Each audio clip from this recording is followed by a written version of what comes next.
light, you hold the light, you hold the light, and it's shining and making darker. Oh, there we go. Hey, you guys, and welcome back to Breathe Your Words. I'm sorry I do not have much of a voice right now, so bear with me, please.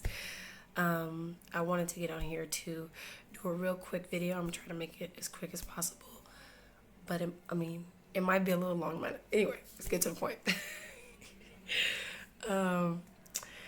I wanted to get on here to talk about not overwhelming our older children. And it's very hard because, I was raised by a single mom, and it was a lot on her plate already. She had to go to work, pay the bills, pay rent, and then figure out who was going to watch all four of us during the week. Me and my little brother, we would be going to our father's house on Friday and Saturday, and then come home on Sunday. So from Monday to Friday until my dad came to get us, it was, she had to constantly be at work. She worked 2 jobs, sometimes 3 jobs. She worked a lot growing up, but it was because she had to do it. She didn't have extra help. She didn't have the family and things like that, so it was very difficult. But one thing that I did learn from her that I flipped and turned it another way is that I told myself when I do start working, I don't want to overwhelm my older children. And I say that because my older brothers, I felt like they were so overwhelmed with us that they would leave the house. They would just be gone. Sometimes they'd be gone for days. Sometimes they would be gone for just, hours, like teenagers do, or like young kids do, because we're only 5 or 6 years apart, so they weren't much older than me. But they had to watch, me and my little brother. And, they were kids themselves, so it was very tiring for them. It was very exhausting for them. And yes, as older siblings, we should be there to protect our baby siblings and watch over them. But at the same time, just like mom is overwhelmed, children can become overwhelmed as well. So, and excuse my exhaustion, you guys. I just moved the whole house in 2 days. But I had some awesome help from the movers. We paid movers to, I boxed up everything, got that ready. Then the movers came, moved heavy stuff, and then they moved the boxes in. So thank the Lord, that's done. But anyway, exhaustion, it's all right there. So anyway, back to what I was saying. So you guys, as moms, it's very important that we have to look at our kids, and we have to say, okay, look, I'm overwhelmed already. I already have a lot on my plate, but do I want to overwhelm my kids so much that they act out in ways that I don't understand? Because the reality is your kids are not, a lot of people say things like, I don't know what's going on with my child. And a lot of moms don't. A lot of us don't understand at times. Even me, there are times where my oldest daughter or my 2 older daughters get angry at me. And I might wonder, why are they angry at me? And then to look up and realize, okay, I pause and I step back and say, what have I not been doing for them? Have I not been giving them the attention they need? Have I not been there for them? I know that I need my me time. I need time mentally to focus on myself as well. But we have to realize that our children's well-beings are very important. And we have to love on them the love that we want to circle us, to encompass us, that love that we want to surround us. We have to surround it over them first. You know what I'm saying? Meaning, like, we're adults. We've grown up. We've lived, but they haven't lived yet. And some children, period, around the world have to have their childhood taken because they have to do everything that the adult is supposed to do because that mother is single or that father is single or whatever it may be. And that can be very stressful on a child's mind. It can make children want to run away, to disappear, to not be seen. It happens. So for moms out there who are wondering these things or wondering what's really going on with my child, why does my child keep disappearing on me? It's because they're overwhelmed. They don't know how to sit down and say, Mom, I'm overwhelmed. They're not old enough. Or even if they are teenagers half the time don't even know how to put into words what they want to say until after the fact. They'll be like 5 days later, well, yeah, I guess I was overwhelmed, or I was sad, or I was upset, you know. But the key is to teach our children how to put those things into words. Even with my kids, if I feel like I've overwhelmed them in that day, because there are times where, you know, as you all know, I'm here in this country in Israel. You know, it's just me and my husband and my 4 daughters. His family is here, but his family is very busy. They have a busy life as well. So I can't call them every time I need something. I can't call them in case of emergencies because they're not always available, and that's just a fact or whatever. And, you know, so there have been many times where I have to say, I ask my 2 older daughters, can y'all please watch our baby sisters? I have to run some errands. Can y'all please watch our baby sisters? I have to go here for 2 or 3 hours. Can y'all watch your baby sisters? I have to do this for 2 hours or an hour. You know, it's like eventually it starts to become overwhelming for them. It starts to become so much for them that they start going off on each other, or they'll get mad at each other. And I'm looking like, I'll pause and I'll step back and say, Charity, what did you do today? Like, how did you overwhelm them today? You know, have you been overwhelming them this week? Have they been watching their baby sisters too much? Yes. If the answer is a yes, then I say, okay, what can I do to eliminate that for the following week or that following day or the following weeks or whatever? And then I put it in my mind and I say, okay, what I'm gonna do is when I'm running my errands, I take the baby girls with me. You know, because right now I don't go to work. But when I did go to work, I only worked when they were in school. So, you know, but that's because I'm able to do that as a mom because I'm still married. But there are many mothers who can't do that. They still have to go to work. They still have to provide for the whole family. And so in those situations, it comes down to having a talk with the oldest, with whether you have 3 oldest, 4 oldest, 2 oldest, or whatever. It depends on how many children you have. Like, say you have 3 kids, and you have 1 oldest that's watch the 2 smaller ones. Or if you have 5 kids, you have 2 older ones that watch the 3 smaller ones. Whatever it be, to balance out the fact that you can't always be there, or you have to be gone for hours because you have to be at work. It would really help them if you came into their heart, you come and touch their spirit, and you say, how can I ease your mind while you are watching your little siblings? What can I do to help you? Because I really need you to help me. I know that it's not your job. I know that it's not your responsibility to have to watch them all day while I'm gone to work or while I'm doing this. But I need your help. I really need your support. Just like you need mommy's support, I need your support. And I need you to understand that we can do this as a team. And, you know, whatever I can do for you when I get home, then tell me that and I'll do that. If it means when I get home, I take them outside, then I'll take them outside so y'all can relax. The big siblings can relax, you know, or I'll play with them. I'll focus on them and y'all don't have to worry about them while I'm at home. For me, that's how I created the balance even when I was working, because there was moments in Israel, there were months here in Israel where I did go to work, and during those times that I went to work, there were times where I had to go to work before my husband got home, and my 2 oldest ones would have to watch the baby girls. And when they did that, you know, it was tiring because it was at night. They had to get them ready for bed. They had to do things that they shouldn't have had to do because their dad should have been there, but he wasn't at home yet because of his work schedule. So it was very difficult. But you know, the balance, allergies. The balance came when I sat down and I spoke to them and I let them know, you guys, you know, even if I have to pay you, you know, because I said it's not, I put in my mind, this is not their responsibility. Yes, they're their siblings. Yes, siblings are supposed to watch over each other. That's it. Just keep each other out of trouble. That's it.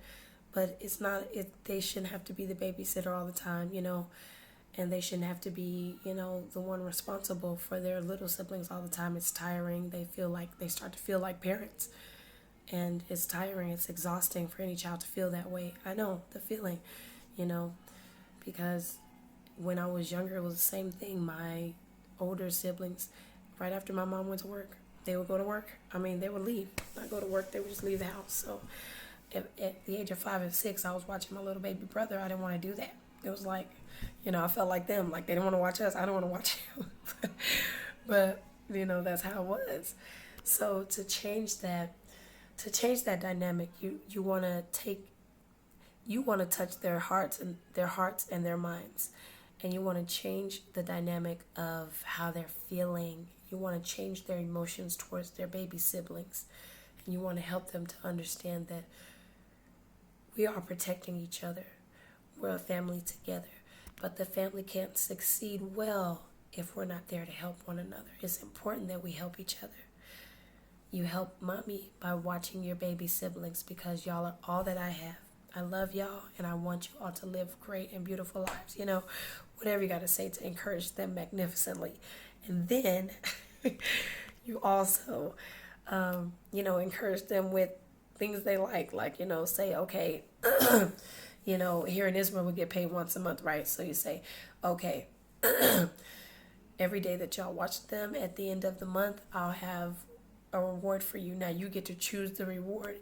If it's affordable, you get to choose the reward at the end of the month for all the help you've given mommy throughout this month, or you could say, because it depends on their age. Now, if they're teenagers and they're watching the babies, then you could say, well, since you can't go to work yet, but you are old enough to babysit, but you can't go to work yet, then you can still get paid from mommy. So, if I can give you a little bit of money here and there, when I get paid, to say thank you for watching your baby siblings, because it's not something you have to do. It's something I'm asking of you, and it's a big responsibility. So you offer them things like that, and you help them to see that now they're feeling like it's good to be responsible because something good comes from it.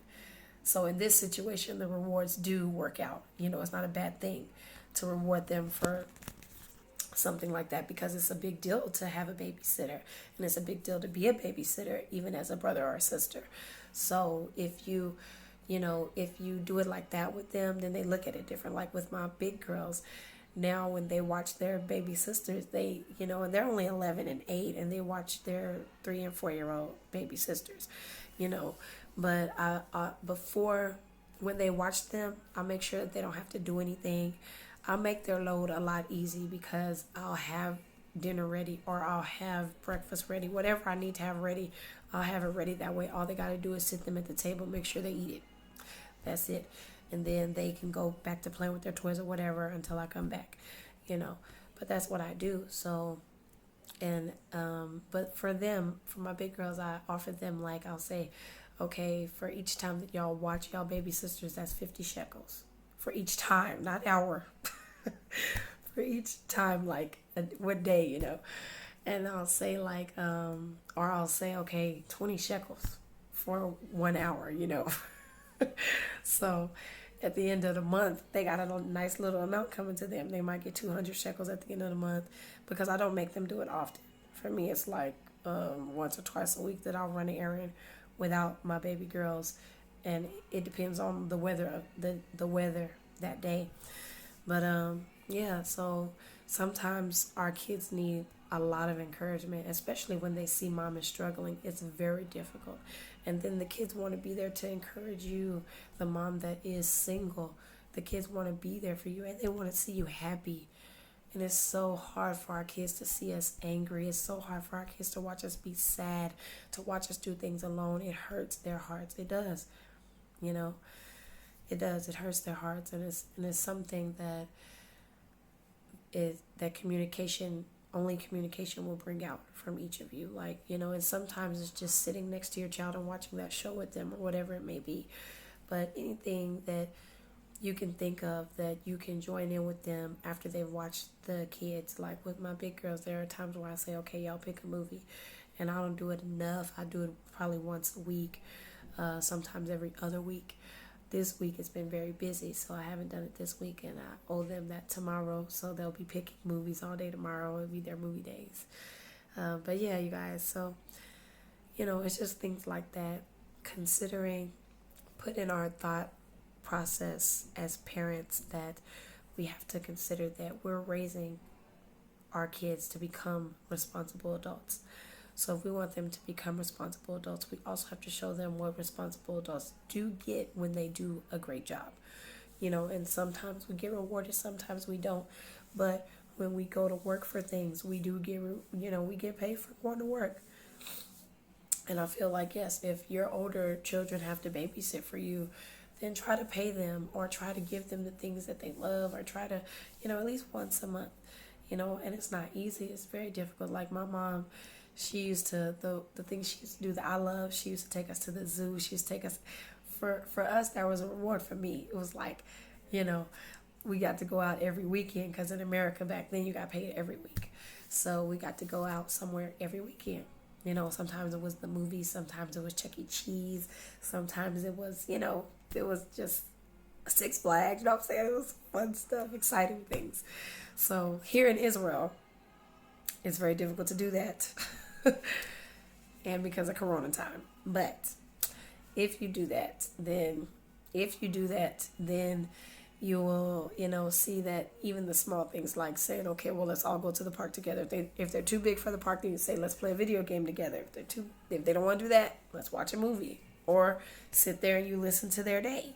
Every detail of their day at that. You cannot cut them off. You have to hear every detail of the day. Don't be like, stop talking. Don't do that. You have to listen, no matter how tired you are. And I'm telling you guys, I know I used to work a 12-hour shift at the DFW airport. And even after that shift, I would still get off of work and make focused time for them. And it wasn't easy, y'all. I'm talking about, I'll be like this, like, yeah. You're trying to stay awake and listen to them and hear them and play with them and read to them. It's exhausting. It's tiring, of course, but it's something that's life-changing in the end, and you'll watch their spirits become better. You'll watch them become happier, because now there's a balance. It's not, it's not you getting off of work and then coming in and then running back out. It can't be that. It have to be you get off of work and then you relieve them of their duty and let them relax, even if that's all they want. You take the little ones and you let the big ones relax, or whatever it be. Because, like I said, that was the balance that I had to create for my 4. So, and there are single moms out there with way more than 4. There are single moms out there doing it by themselves. They have 8, 9, 7, 6, 5, you know what I'm saying? So, and I commend them, like, it's amazing. But there are ways to do it in a positive way. There are ways to do it in ways where your kids aren't eternally scarred, and it's possible. And, those are a few of the ways, those ideas that I just gave are. So anyway, you guys, thank you so much for watching. And I hope you like and subscribe to my page at Breathe Your Words. And I hope that you check out my Facebook page called Breathe Your Words as well. And my Instagram page is Christ is My Strength. Yes. Or you can just type in Charity Renee and you can still find me. Okay, y'all, my voice is disappearing again, so I gotta go. Stay blessed.